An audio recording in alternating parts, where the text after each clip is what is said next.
Hello everyone. Economic holic JBJ family में आपका most welcome है।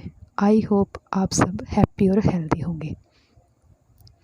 लास्ट क्लासेस में हमने कार्डिनल यूटिलिटी एनालिसिस स्टार्ट कर रखा था, उसके बाद में हमने थोड़ा बहुत बेसिक किया था। आज हम देखते हैं law of diminishing marginal utility. तो सबसे पहले हम देखते हैं कि यूटिलिटी क्या होती है। किसी गुड्स को, किसी कमोडिटी को जब हम कंज्यूम करते हैं, उससे मिलने वाली जो सेटिस्फेक्शन होती है उसी को हम यूटिलिटी बोलते हैं। और यूटिलिटी को बेसिकली यूटिल में मेज़र किया जाता है। अब हमें ये पता है कि यूटिलिटी को मेज़र करने के दो मेथड होते हैं। फर्स्ट क्या है? फर्स्ट है कार्डिनल यूटिलिटी एनालिसिस और सेकंड होता है ऑर्डिनल यूटिलिटी एनालिसिस।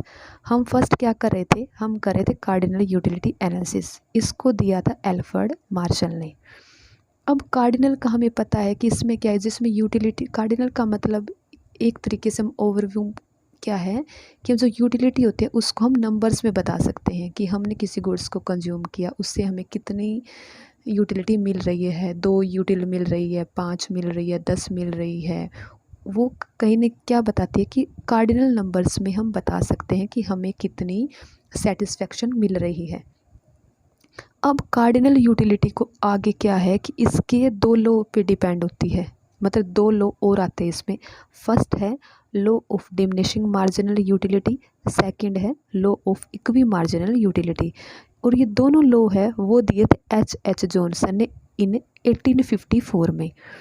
अब हमें ये पता है कि ये दोनों लॉ है और कंप्लीट जो कार्डिनल यूटिलिटी है वो इसी बात पे डिपेंड होती है कि जो यूटिलिटी है इसको हम मेज़र कर सकते हैं, ये एडिटिव होती है, इसको हम नंबर्स में बता सकते हैं क्वांटिटी की फॉर्म में कि किसी भी गुड्स को, सर्विस को परचेज करने से, कंज्यूम करने से हमें कितनी सेटिस्फेक्शन मिल रही है इन नंबर्स।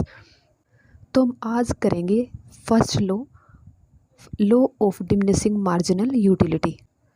तो इसमें क्या है कि जैसे कि हमें पता है कि ये लॉ दिया गया था गोसेन का, तो इसी वजह से जो जेवन्स थे, इकोनॉमिक्स थे, उन्होंने इसको बोला है गोसेन से फर्स्ट लॉ।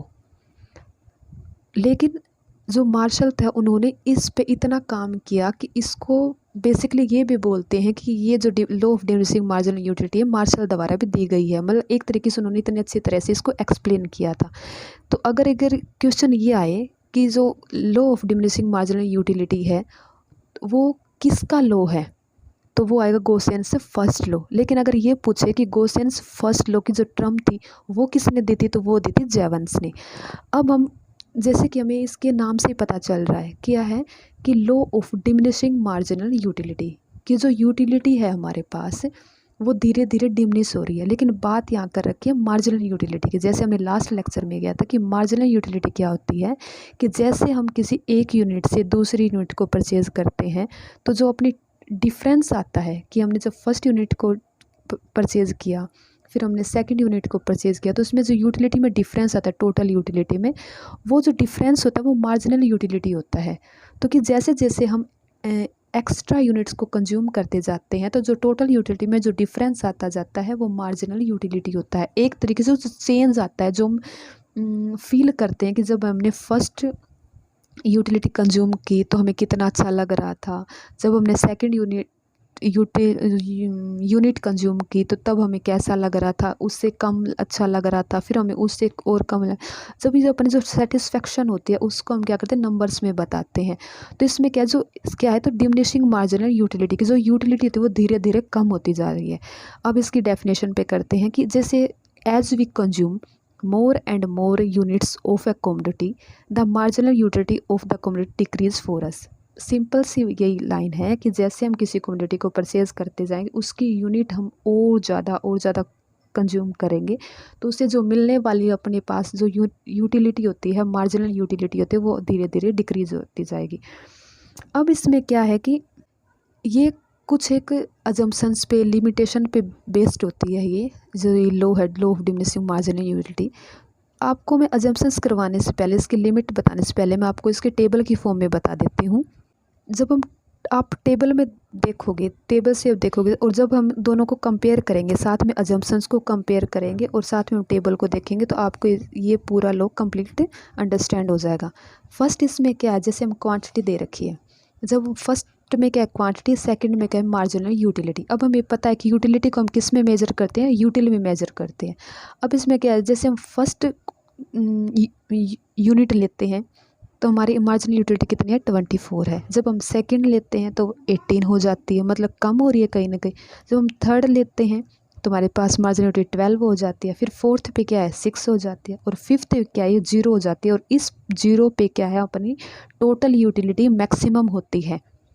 ये एक ऐसा पॉइंट होता है जहाँ कंज्यूमर को ये अंडरस्टैंड हो जाना चाहिए कि अगर वो इसके बाद में और भी ज़्यादा यूनिट्स परचेज करेगा तो फिर उसकी क्या है जो यूटिलिटी है वो कम होनी, तो यहाँ पे उसको स्टॉप हो जाना चाहिए। इसी तरह वो अगर 6th परचेज करेगा तो उसकी यूटिलिटी क्या है वो नेगेटिव में चली जाएगी। अब हम क्या करते हैं, अजम्पशन के साथ इसके साथ मैच करके देखते हैं। फर्स्ट क्या है, रैशनल कंज्यूमर। रैशनल कंज्यूमर का मतलब क्या है कि एक कंज्यूमर को ये पता होना चाहिए कि उसको कितनी यूटिलिटी मिल रही है और किस गुड्स को कितनी यूनिट तक वो कंज्यूम करेगा, उसके लिए वो ठीक है, उसके लिए वो सेटिस्फाई है, या फिर उसके लिए वो क्या हार्मफुल हो जाती है एक तरीके से। तो रैशनल कंज्यूमर एक ऐसा कंज्यूमर माना जाता है जिसको ये पता है कि जो उसके पास इनकम है, उस इनकम से जितनी वो इनकम उस गुड्स पे एक तरह से एक्सपेंडिचर कर रहा है, खर्च कर रहा है, उससे उसको उसकी जो यूटिलिटी है उसको उसे मैक्सिमम करनी होती है। मतलब क्या, लिमिटेड मनी में जो लिमिटेड जो खर्चा कर रहा है उससे उसके यूटिलिटी को मैक्सिमाइज करना है रैशनल कंज्यूमर की ड्यूटी होती है। तो इसमें क्या है, फिर आगे क्या है, इसमें कंजप्शन टू बी कॉन्टीन्यूस। अब ये चीज़ आप देखने के लिए टेबल में आइए। जैसे इसमें क्या है, यूनिट्स क्या है, फर्स्ट है, फिर सेकंड है, फिर थर्ड है, फोर्थ है, फिफ्थ है, सिक्स्थ है, मतलब कितनी भी हो सकती है। अब बात ये है कि जैसे इसने फर्स्ट कंज्यूम की तो उसके पास 24 यूटिलिटी मिल रही है। अब ये जो सेकंड वाली है, जैसे मान के चलते आइसक्रीम ले रहा है, वो परचेज कर रहा है, तो जैसे उसने फर्स्ट आइसक्रीम खाई 24, सेकंड वाली खाई 18, लेकिन हो सकता है उसने सेकंड वाली ये सोच रहा हो कि मैं आज नहीं, मैं 10 दिन बाद में खाऊंगा। तो उस पॉइंट ऑफ टाइम पे क्या हो जाता है कि उसकी जो यूटिलिटी होती है, मार्जिनिटी, वो कम होने के बजाय वो तो बढ़ जाएगी। कि अगर कोई इंसान आज परचेज कर रहा है कंज्यूमर, वो ये सोचता है कि आज नहीं, वो 1 हफ्ते बाद में, 10 दिन बाद में कंज्यूम करेगा, तो उसकी यूटिलिटी कम होने के बजाय मैक्सिमम हो जाए। ऐसी सिचुएशन में ये लॉ एप्लीकेबल नहीं होगा। तो मतलब क्या है कि जो कंजप्शन होता है वो कॉन्टीन्यूस वे में होना चाहिए, कि जब उसने फर्स्ट यूनिट कंज्यूम की, फिर उसको सेकंड यूनिट भी कंज्यूम करनी है, थर्ड भी करनी है, फोर्थ भी करनी है, और उसको रियलाइज़ होना चाहिए कि कहाँ उसकी यूटिलिटी मैक्सिमम होने वाली है। फिर उसके बाद में थर्ड इसके रीज़नेबल साइज़। रीज़नेबल साइज़ का मतलब क्या है, सुटेबल साइज़ भी बोल सकते हैं इसको, कि ये होना चाहिए कि जो जैसे हम आइसक्रीम का माल एग्जांपल ले रहे थे हम, तो उसमें क्या है कि ये नहीं कि उसको स्टार्टिंग में सिर्फ एक छोटा सा टुकड़ा टेस्ट करने को दिया कि हाँ आप ही खा के देखो, आपकी यूटिलिटी आप मतलब आपको कैसा लग रहा है। जब वो पता है कि जब छोटा सा टुकड़ा देगा तो उसको अच्छा ही लगेगा, और जब उसको सेकंड टाइम पे मतलब सेकंड यूनिट में उसमें अगर उसको फुल आइसक्रीम देंगे तो उसकी यूटिलिटी यहाँ पे कम होने की बजाय ज़्यादा होने वाली है, क्योंकि पता है पहले तो सिर्फ इसको टेस्ट करने के लिए था, सेकंड टाइम में तो उसकी यूटिलिटी और भी ज़्यादा इंक्रीज़ होने वाली है। तो उस चीज़ में क्या है कि उसकी यूटिलिटी कम होने के बजाय ज़्यादा हो जाएगी। तो यहाँ पर रीज़नेबल साइज़ का मतलब ये है कि जो क्वांटिटी है, जो फर्स्ट उसने यूनिट कंज्यूम की थी, फिर सेकंड ही कंज्यूम करा या फिर आगे भी कंज्यूम करा, उनके जो क्वांटिटी होती है जो फिर उस गुड्स की है वो इक्वल रहनी चाहिए। क्वांटिटी भी इक्वल रहनी चाहिए, उसका जो एक तरीके से उसमें जो गुड्स है, उसमें जो क्वालिटी होती है वो भी उसकी सेम रहनी चाहिए। फिर उसके बाद में कि no change in price. No change in price का मतलब ये होता है कि जैसे हम मान के चलते हैं उसने 2-4 यूनिट कंज्यूम कर ली, फिर एकदम से उसे पता चलता है कि अब तो प्राइस एकदम से 50% लेस हो गए हैं या फिर 60% लेस हो गए हैं। उसमें क्या करेगा, वो यूटिलिटी को एक तरीके से नोट करना ही बंद कर देगा। वो ये सोचेगा जब प्राइस इतनी कम हो रही है तो मैं और यूनिट कंज्यूम करूँगा, तो इसमें क्या उसकी यूटिलिटी कम होने के बजाय ज़्यादा हो जाएगी। तो ये चीज़ें नहीं होनी चाहिए। फिर उसके बाद में कि उसके जो फैशन है, हैबिट है, टेस्ट ऑफ द कंज्यूमर है, वो चेंज नहीं होना चाहिए। कि अगर ये नहीं कि वो जो फर्स्ट यूनिट थी उसने चॉकलेट फ्लेवर था, सेकंड में उसने अपने फ्लेवर चेंज कर दिया, ऐसी चीज़ें नहीं होनी चाहिए। जो फर्स्ट और सेकंड में उसमें क्वालिटी है, साइज़ है, एक्सेट्रा सेम रहने चाहिए। फिर उसके बाद जो कंज्यूमर की इनकम है वो भी चेंज नहीं होनी चाहिए, क्योंकि अगर कंज्यूमर की इनकम चेंज हो जाएगी तो उसकी प्रीफरेंस भी चेंज हो जाएगी और ये अप्लाई नहीं हुआ। तो मतलब क्या है कि अजम्पशंस का मतलब ये चीज़ें अगर कंप्लीट हो रही है तभी ये जो law of diminishing marginal utility है वो एप्लीकेबल होगा। अब हम डायग्राम में देख लेते हैं कि डायग्राम में हमें क्या है, ओ एक्स पे हमने क्वांटिटी ली है और ओ वाई पे हमने मार्जिनल यूटिलिटी ली है।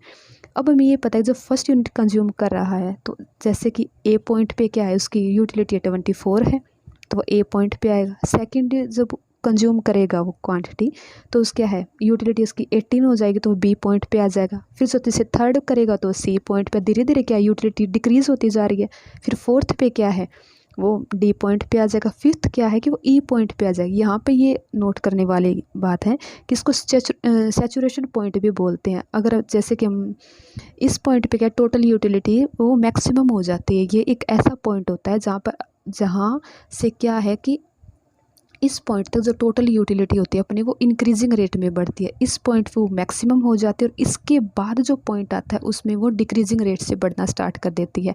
और जहाँ पे टोटल यूटिलिटी मैक्सिमम होती है वहाँ पर मार्जिनल यूटिलिटी ज़ीरो हो जाती है। और इससे आगे कोई भी यूनिट अगर कंज्यूमर परचेज करेगा तो उसकी यूटिलिटी नेगेटिव में जाएगी। तो मैं आपको इस डायग्राम में बता देती हूँ थोड़ा सा, जैसे कि आपको ये शो भी हो रहा है कि यहाँ पे टोटल यूटिलिटी मैक्सिमम है, तो कहाँ पे है, जहाँ पर मार्जिनल यूटिलिटी ज़ीरो होती है और ये सैचुरेशन पॉइंट होता है। अब बात आती है कि कुछ एक एक्सेप्शनल केस होता है जिस पे law of diminishing marginal utility work नहीं करता है। वैसे तो एक तरीके से यूनिवर्सल लॉ है कि हर चीज़ पे एप्लीकेबल होता है, चाहे कोई फैशन के मामले में ले ले, कोई कंज्यूम करने के मामले में, किसी सर्विस की अगर हम लेते हैं, ये यूनिवर्सल लॉ होता है। मोस्टली हर चीज़ पे अप्लाई होता है मोस्टली क्या एवरीथिंग एवरी गुड्स पे अप्लाई होता है ये। लेकिन क्या है, मनी एक ऐसा फैक्टर जिस पे law of diminishing marginal utility apply नहीं होता है। क्यों नहीं होता है? क्योंकि मनी एक ऐसी है, मनी में अपने आप एक परचेजिंग पावर होती है। तो वो जितनी किसी के पास, जिस इंसान के पास बढ़ती जाती है, उसके लिए मनी के लिए उसकी भूख और तरीके से बढ़ती जाती है। वो और मनी सोचता है कि मेरे पास ये मन अब कम है, मैं और ज़्यादा कमाऊँ, और ज़्यादा मैं जॉब करूँ, या फिर और ज़्यादा कैसे मुझे पैसे मिल जाए। मतलब मनी एक ऐसा फैक्टर होता है जिसमें उसकी जो मार्जिनल यूटिलिटी ऑफ मनी होती है वो कभी भी ज़ीरो नहीं होती है। अब बात करते हैं कि कुछ एक एक्सेप्शनल केस है जिस पे law of diminishing marginal utility applicable नहीं होती। सबसे पहले केस ऑफ इंटॉक्सिकेंट्स। मतलब इसमें क्या आता है कि जो किसी नशा वगैरह करते हैं, जैसे कि कोई वाइन पीते हैं, कोई ड्रग्स लेता है, एक ऐसी सिचुएशन होती है, एक एडिक्शन हो जाता है एक तरीके से कि इन चीज़ों से क्या है, उनको जितना वो यूनिट्स कंज्यूम करते जाएंगे उनको उनकी यूटिलिटी और ज़्यादा इंक्रीज होगी। क्योंकि क्या है, जो वाइन पीने वाला तो शराब भी होता है, वो एक पेग लेगा, फिर 2 लेगा, फिर 3 लेगा, जैसे जैसे वो कंज्यूम करता जाता है उसको उतना ही अच्छा फील होता जाता है। तो मतलब इस चीज़ पे ये एप्लीकेबल नहीं होता। सेकंड, एप्लीकेशन ऑफ मनी पे भी ये चीज़ें अप्लाई नहीं होती है। फिर उसके बाद में रेयर कलेक्शन का क्या मतलब कि कई लोगों को शौक होता है कि वो रेयर जो चीज़ें होती है उनको कलेक्ट करते रहते हैं एक तरीके से। जैसे कि किसी को पेंटिंग कलेक्ट करने का शौक होता है, किसी को कोई टिकट वगैरह जो पोस्टल टिकट होते हैं उसको इकट्ठा करने का शौक होता है। वो उसमें क्या करते हैं, जैसे कि किसी को पेंटिंग वगैरह कलेक्ट करने का है तो वो क्या इतने पैसे खर्च करता है उन चीज़ों को परचेज करने के लिए। किसी यूनिक कोई बहुत अच्छे आर्टिस्ट ने बना रखी हो, तो वो ऐसी चीज़ों में क्या है कि वो जैसे जैसे पैसे खर्च करता जाएगा या फिर क्वांटिटी उसके पास आती जाएगी, उनकी यूटिलिटी और ज़्यादा मैक्सिमम हो जाती है। मतलब क्या है, रेयर कलेक्शन, जो चीज़ें रेयर होती है उसके कलेक्शन करने में उनकी यूटिलिटी इंक्रीज होती है। तो कुछ एक चीज़ थे। तो आज हमने कर लिया है कि law of diminishing marginal utility क्या। नेक्स्ट वीडियोज़ में हम ये करेंगे कि law of equi marginal utility क्या है। तो आई होप आपको वीडियो अच्छी लगी हो। अगर अच्छी लगी हो तो लाइक कीजिए, अगर नहीं लगी है तो डिसलाइक कीजिए, वो आपका पॉइंट ऑफ व्यू है, पर अपने प्लीज़ पॉइंट ऑफ व्यू ज़रूर बताइए। वीडियो वॉच करने के लिए थैंक यू सो मच। खुश